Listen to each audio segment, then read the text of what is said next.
So let's circle back to Oh the statement you said, I almost died. yeah, well So that's a big one. yeah, I do want to hear this story because you mentioned it. So Okay. you're just gonna have to share it. Yeah. We first moved to Niigata from America. So let me kind of give you a perspective. Um, Rock band, sold millions of records, made tons of money.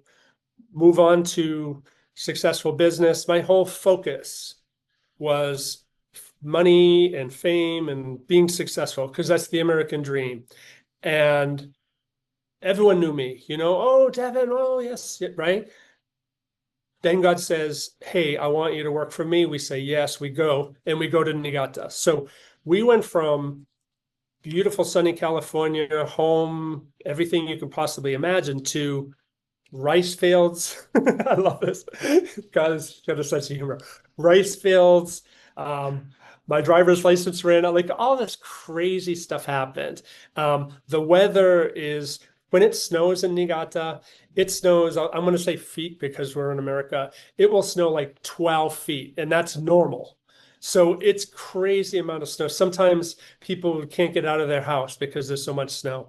It's great for skiing, but if you own a business, you have to shovel for 4 or 5 hours every day until you start your business. So that's what I was dealing with. So I went from this really comfortable life to I said yes to God, what are you doing? And this went on and on and on. And then as that developed, I started to get because it's a different climate, and I've never had asthma or I've never been sick before, so I didn't know what that was like, right? So all of a sudden, I started having problems breathing and um, the food, the water. I found out later I had like all this stuff happened, parasites, and so I go to the hospital, and the hospital goes, "You're allergic to Japan."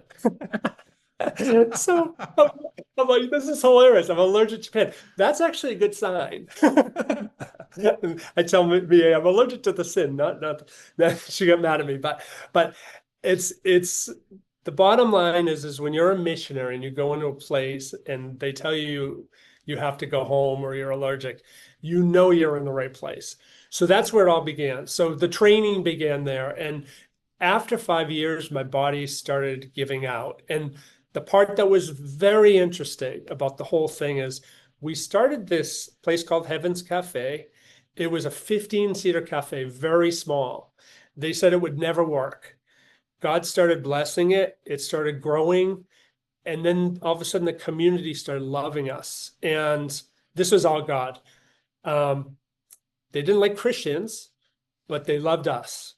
And they were like, it's okay. You can come to all our things. So we would go and we'd pray. We'd be like, can we pray? And it just, doors started opening so much that there was I told you skiing was very big during the summertime, during the wintertime, right? So they said, hey, this is how much you're paying for rent in this place. Why don't we want you in our ski resort. We will give you the ski resort for less than you're paying now over here if you come to our ski resort and work there. We did it, of course. We're like, oh my gosh, God is blessing this. This is becoming this big thing. We went from 15 seats to 150 seats to just all these people coming. And this was a great way to share the gospel. It just kept growing, growing, growing. At the highest point of it, I got super sick, and it I went to God. I was like, what am I going to do? He said, if you stay here, you're going to die. I want you to go to Okinawa next.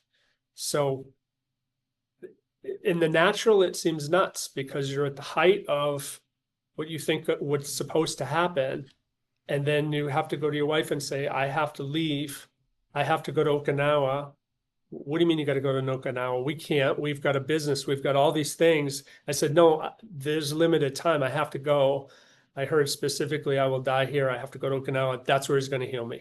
So that's what happened. I had a friend intervene, call some friends up, and we ended up staying at a friend's mango farm.